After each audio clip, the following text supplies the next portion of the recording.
Bir күні бір сахаба былай деп дұға қылды дейді. Дұғасында мына сөздерді сөйледі дейді, зікірлерді. Жаттап алайық.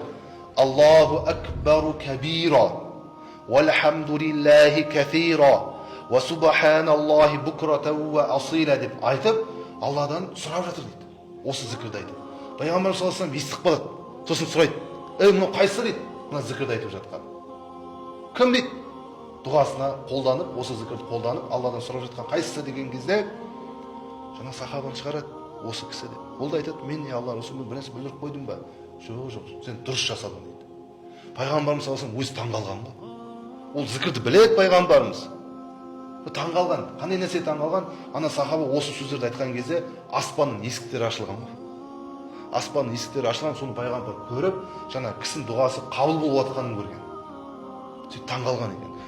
Сол дұға, қабыл болатын дұға, Аллаху акбару кабира, вальхамдулиллахи кафира, ва субханаллахи букрата ва асила. Бір рет айтсаңыз да жеткілікті, өзіңіз білесіз. Сосын қыл дұғаңды.